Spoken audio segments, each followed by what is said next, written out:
All right, at this time, I would like to welcome in my guest, Anita Momodu, who I know personally. She's a colleague of mine, and I'm really excited to have her on the show. So welcome, Anita.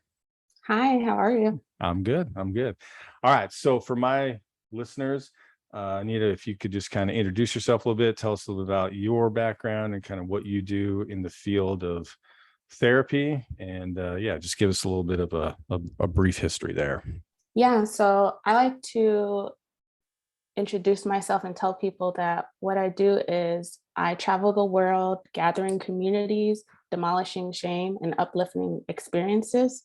So during the day, I'm a clinical professional counselor intern, Mm-hmm. and I work specifically with those who have experienced an infant loss, are pregnant after a loss, or they are pregnant currently and having some troubles with their mental health, or in postpartum and trying to juggle this new identity that they're going through.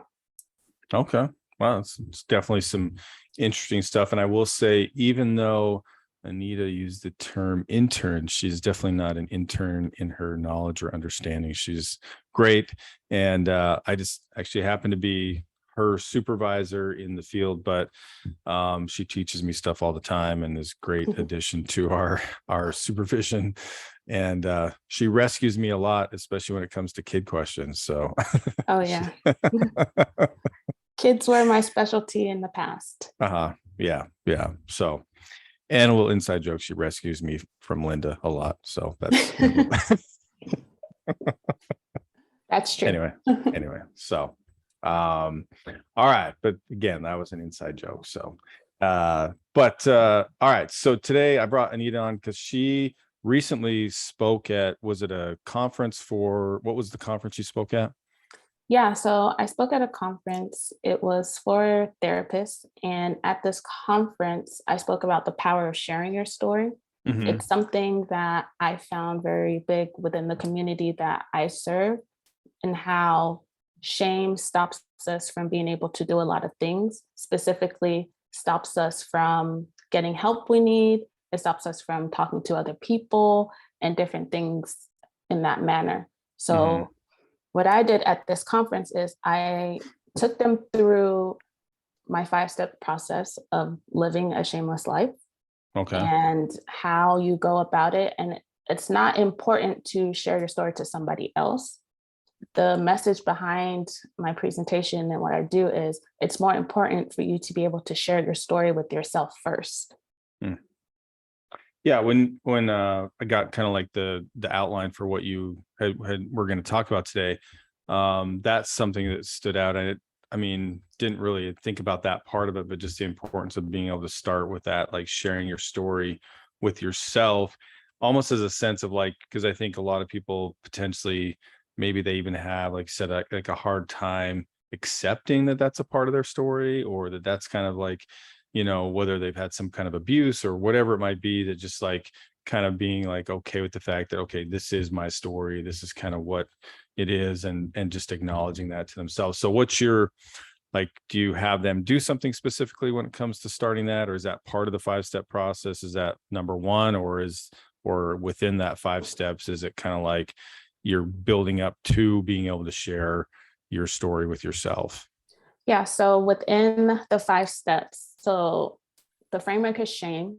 So Mm-hmm. you single out, you have your homework of what was the lesson learned, you affirm, then you specifically go into your mindset and manifest who it is you want to be. And then we embody who this new person is. So what it is I take them, I have this activity that I do in which we detach yourself from the story by drawing a picture, Mm-hmm. and you become that image that you identify in this picture. So then I ask you, I say, okay, well, now you're this person that you just named. I want Mm-hmm. you to now write your story, but in this third person view. Mm-hmm. Because sometimes when we say, okay, it's me, I'm too embarrassed to do it, I'm too shameful, but I'm not asking you to tell your story. I'm asking you to say you drew a picture and you named it as Todd. What is Mm-hmm. Todd's story? I want to Mm-hmm. know Todd's story. Tell me everything that happened to Todd. Okay. And they're able to sit there and work through, okay, this is what happened to Todd, which is Mhm. great. Okay, well, what did Todd learn from this? Mm. And I think for a lot of people, that's a hard thing for them to be able to sit with, because they just hold the shame and just feel like this is a shameful thing. Right. But that's not necessarily true. There's something you learned, there's something that changed within you for you to be who you are today, sitting in front of me. If it's in my therapy office or sitting in front of me in this crowd, there's something you learned from that experience. Mhm. So we take whatever you learned and we then change that into your values. Okay. So you're kind of building that with them, like the values part or whatever, kind of Hmm. like, okay. Yeah. Okay. So one quick question, just for people, maybe kind of jumped into this a little bit, like, but just the notion of like, when, like you said, I mean, this process is about like people being able to share their story and kind of like get like lessen the shame that they have attached to their story, whatever that story is.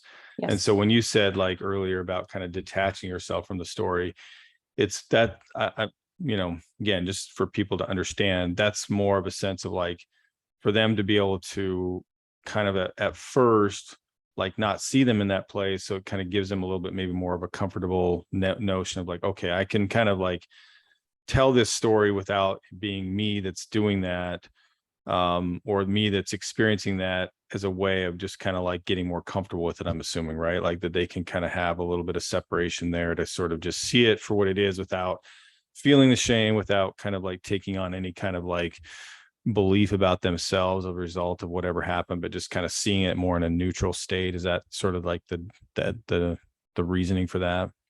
Yeah, that's exactly the reasoning. Because, for instance, when we see new clients in the therapy, we can be working with them for a while and thinking, okay, we're getting to a place where we can maybe discharge or move on.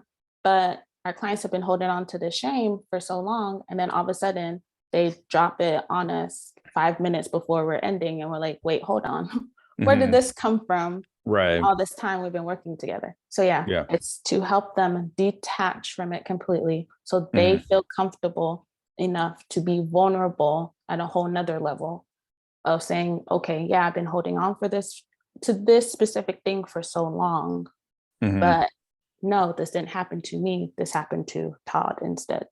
Right. Right. Okay. That's, yeah, I think that's definitely, I mean, good, and maybe helps people to kind of understand that a little bit better, as far as like just that whole process. So like, just maybe, and we should have maybe done this from the start, unless if you're okay with it, like if you were to just say outline like the 5 step, like is values one of the steps in the process, then is that like the second thing, or we like, where are Yes. we at, is that the So this? values is under the second step homework. Okay. And so It's the part of, first step was like then just doing the story part, like doing that yep. initial kind of Mhm. detachment. Okay. So the first part is singling out, is it identifying that shameful event that Okay. has a hold on you. Okay. So the shameful event as a whole is kind of the first one. Then the second is values. Yep. Okay. We All right. figure out what we learned and we turn that into, okay, this is my values. Okay.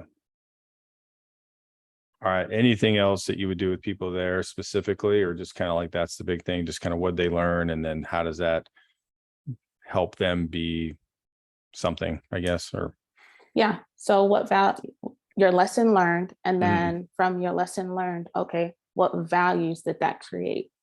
Okay. So who are you? What things do you live up to or have changed based on this specific event? Right. Okay. Okay. So then from there, I say, great, we have our values. So now we're going to turn it into your affirmation. Okay. And that would be the third step then, is the Yes, affirmation part. Okay. that's the third step, affirmation. And Okay. everybody looks at me like, what do you mean affirmation?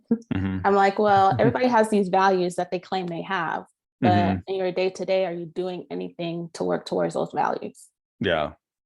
So let's What, turn your values into your affirmation. so what would be an example then for people like that maybe have a trouble kind of conceptualizing a value? Like what would you, like what's a value that people might have as a result of the, The like a, shameful.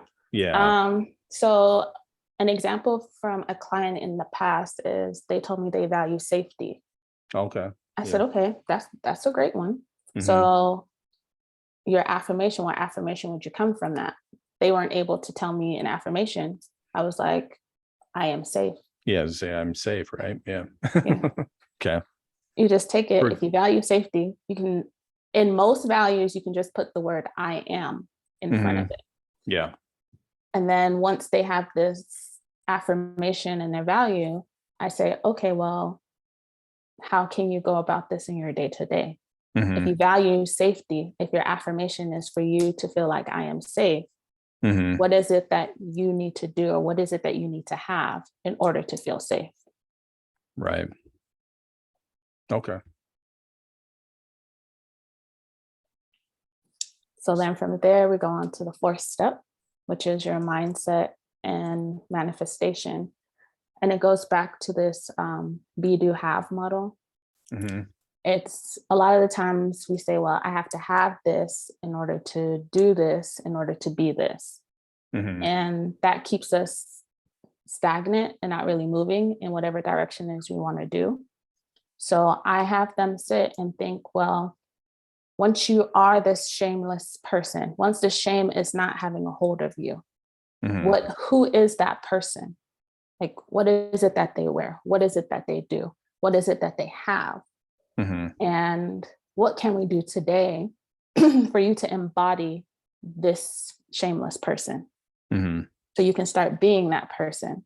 Yeah, shame may still have this hold on you currently, but it's not going to forever. Right. So if we start embodying who that person is that we think we could be without the shame, the moment we start embodying and doing the things and being that person, shame doesn't have a hold on us anymore. Right. Yeah. That's And, great. Yeah. Yeah. and then that's what takes us to the last step of embodying. Okay. So 5 is embodying. Mhm. And that's just like, well, I'll let you say what that is, but yeah. Yeah, so embody is that last step where pretty much you're living this shameless life. Mhm. You've taken in this person who, for a long time, you said, this is who I could be if this didn't happen, or I didn't carry the shame. Mhm. You've left the shame aside and seen that whatever it is that you have identified as this shame doesn't have this power anymore because you can be this person that you want to be. Mhm. Okay. And then in this embodying, it's okay, well, now what kind of help is it that you need? Do you need to go see a therapist? Do you need to go see a life coach? Do you need to go talk to somebody else or speak to other people who have experienced the same thing you experienced? You've now been able to separate yourself from your shame and become vulnerable with your own self. That you've Mhm. now opened the door to be able to get whatever it is that you need to get to help you Mhm. to continue living in that shameless life. Right. Okay. So like in your work with people in this process or whatever, I mean, just, and I know everybody's different, but just like so people can maybe have an understanding of things, it's like that 5-step process, like what, I mean, what would that seem like it would take a person to kind of work through that process, like in terms of doing that, like just those 5 steps? Is it usually pretty lengthy, or is that usually pretty like short as far as like getting them through that, just the 5 steps, which I have some thoughts about the aftermath of that, but like Mhm. what's the initial process there, do you usually? So I think it really depends on what specifically the shame is and Mhm. how much of a hold that shame has on them moving forward and things like that in life. Yeah. It could be, and one thing I have found is you can still take this same 5-step process and put it Mhm. towards multiple different things that come about. Yeah. So sometimes the hardest thing is the singling out the first step because they sometimes want to take a huge picture of something, Mhm. but I'm not expecting you to take something huge and be able to get to embody this new you. It can be Mhm. done, Yeah. but this huge thing you're trying to do has so many complex layers to it that you kind of need to look at one piece at a time. Right. Yeah. So when you say that, like the notion of like like that first step, like in the singling out, where they're trying to kind of see themselves outside of that and kind of like a new person. So what does that look like? I mean, singling them out, like, so again, going back to the picture that they draw, they're trying to draw a picture of a person that's, yeah, go ahead. Sorry. I'll let you Oh, explain no, that. you're good. Yeah. So the picture, it's really not them drawing a picture. What I Mhm. do is you're given a pen and paper, Mhm. and I tell you that your pen has to stay on that paper. It cannot come off at all until I tell you to stop. Oh, So you can draw scribbles, you can try and draw something, but that pen does not come off that picture, off that Mhm. paper. And when I say stop, you have whatever it is you have. Sometimes people have like these immaculate pictures. I'm like, wow. Sometimes Mhm. it's just scribbles on a paper. Mhm. And that's why I say, okay, now look at what you've drawn and find something that sticks out to you. Just one Okay. thing. Okay. And then from there, they find that one little thing. And I'm like, okay, well, that thing is you. Oh, okay. So in the therapy office, I do this with all my clients when they first come in. I Mhm. say, okay, this is going to sound weird, but I'm giving you a paper and pen, and I want you to draw Mhm. before we get into anything else. And the whole time we're sitting during the intake, you're not telling me about yourself. You're telling me about whoever or whatever it is you've drawn. Mhm. So it's your story in third person. So you're Okay. able to be a lot more vulnerable and things like that. Okay. Now, when I do it in speaking, I can't sit there for each Right. individual person. Right. So Right. I say, just tell me a story, write a Mhm. story. Not tell me, they have to write it because I don't Yeah. want the story out loud. Right. Write your Right. story on your paper, and it could be whatever story it is that you want. Mhm. It's really giving it back to you and saying, what is it that you want to write? Where is it Yeah. that you want to go? I'm Right. not pushing you in a direction you don't want to be pushed in. I'm just Mhm. giving you these steps, and you can go back and take these steps and apply it to other areas in which may be a lot bigger than what you're ready to talk about right now. Yeah. Yeah. Okay. So in some sense, like the notion of therapy, like you're still trying to meet them maybe where they're at, right? Like, because Mhm. they might be ready for something smaller and then it kind of working themselves up and Yeah. to something bigger, whatever type thing. So, okay. That's good. So the other thing I think of in this exercise, as far as like, especially when you get to step 5 and you're kind of embodying this sort of living this shameless life. I know in your stuff you've mentioned Brene Brown, and I think she obviously does a lot of good work with shame and kind of understanding it. Yeah. But one of her things that she talks about is shame resilience, which is this notion that I mean, for me, the way I kind of explain it to people is just more like the reason that the resilience aspect is there is because it's not that shame necessarily completely goes away, but that we just get better at being able to manage it and not have it have the same impact in our life. And so do you find that people are able to kind of embrace that, or does that seem like, I mean, because even when you're embodying living the shameless life, it's not that you're going to not have triggers or things that kind of maybe try to trip you up. It's just that you're better at basically, being able to address it, see it for what it is, and not let it kind of, yeah, I guess trip you up, right? True. And I feel like I've used it in so many different aspects with the clients I work with. I've even used it with military personnel because Hmm. I also work with them sometimes. And what I've seen is exactly what you said. We're not going to technically have a shameless life, as in we won't have those triggers. There will Hmm. always be triggers that will bring something up to you, but it's not going to be able to affect you or have the same hold on you as it did prior to you going through these steps. It's almost like Hmm. EMDR, right? We go through Yeah. these things, the trauma is not going to change, but the emotions attached to it are going to change. Right. Right.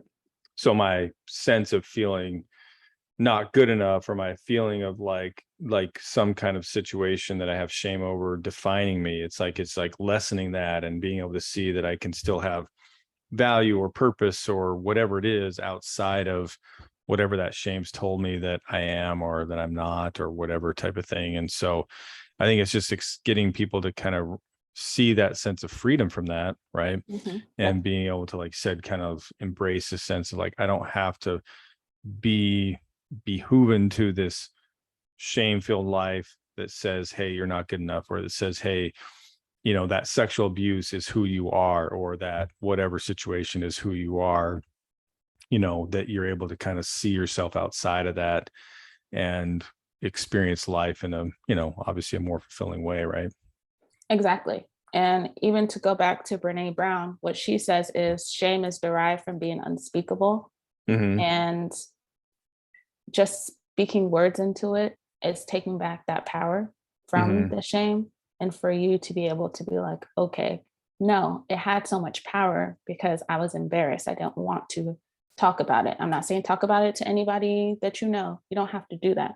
But you have Yeah. to be able to talk about it to yourself. Yeah. And then from there, just depending on what direction you want to go in, Hmm. I and depending on what the shame is, I would also say maybe you may need some help, a Hmm. therapist or something else. But from there, it may be that you may be at a point where you may start speaking to other people about it. You may Yeah. go to support groups, you may go to all these other places.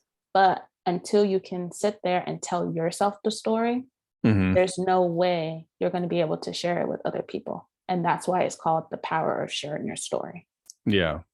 Well, it's interesting because I always like when you're saying that too. I also think about the you know, like, and this may sound weird, but like Brene Brown says, you know, people have to earn the right to hear your story.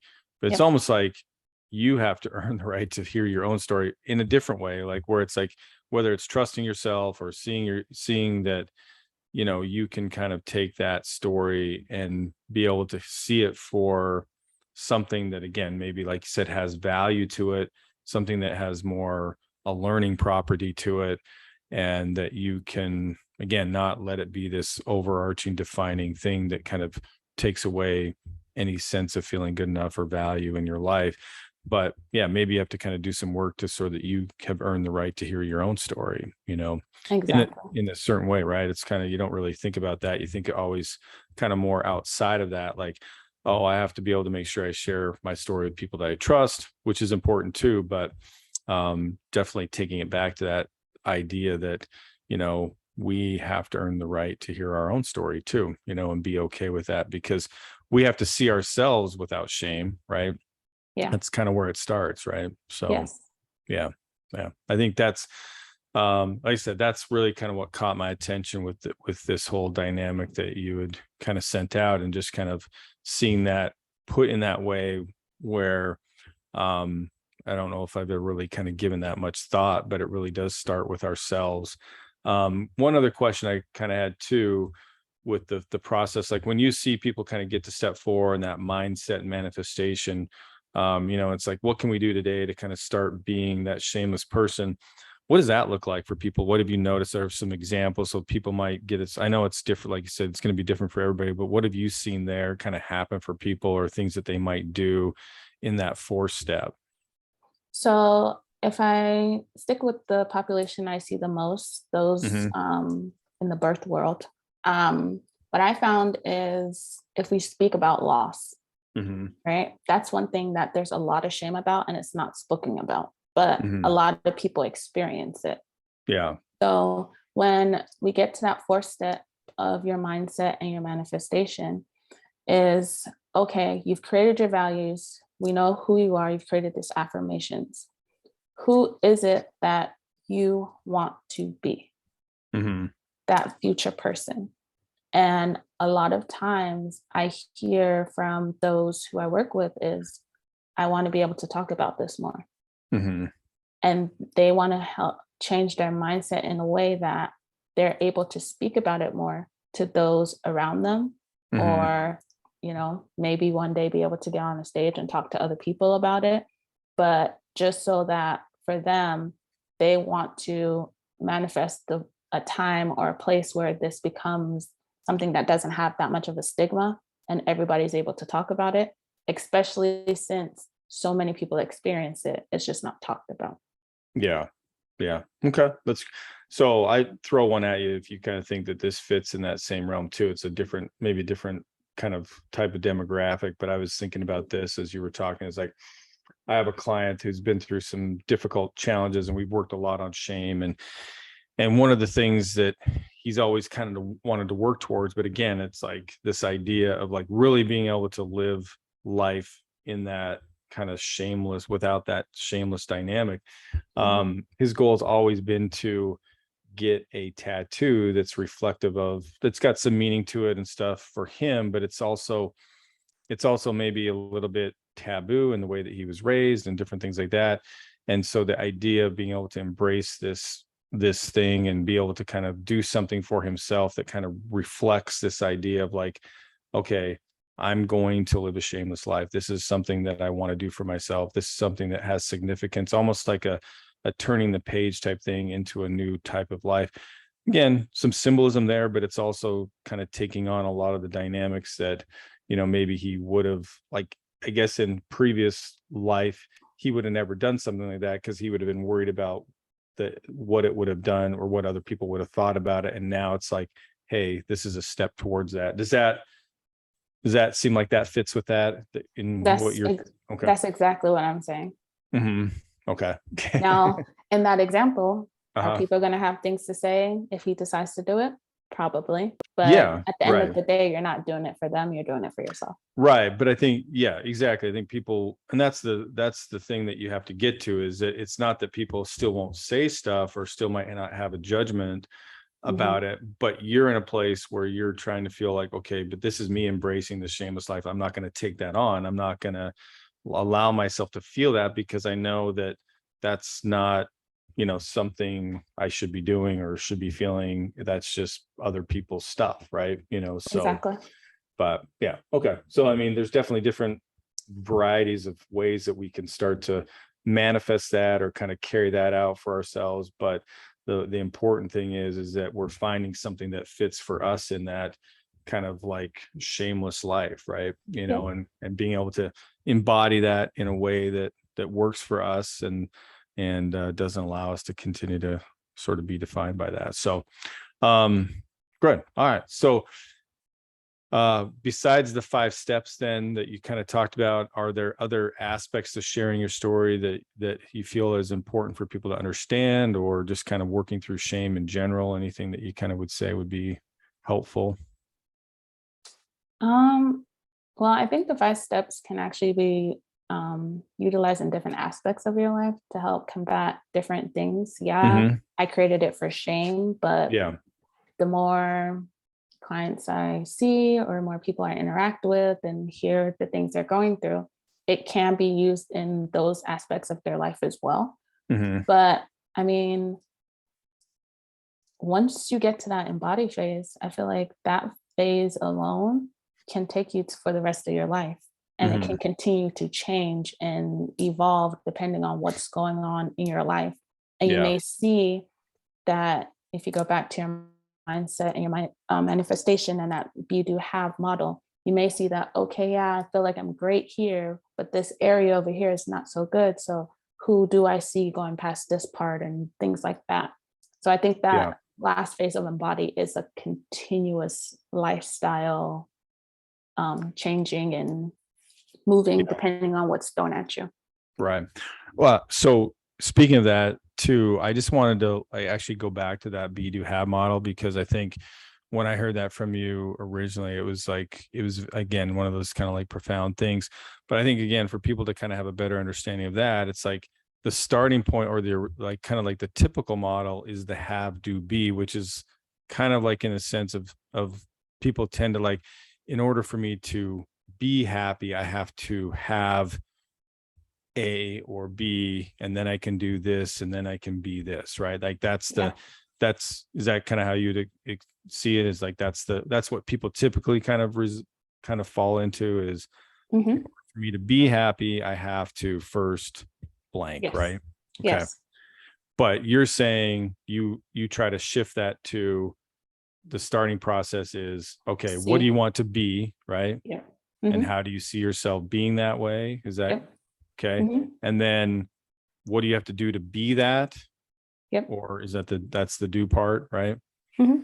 And then So okay, go ahead. Sorry. yeah. So once you see what, if we go back to that AB equals C, Uh-huh. okay, C, what does C do?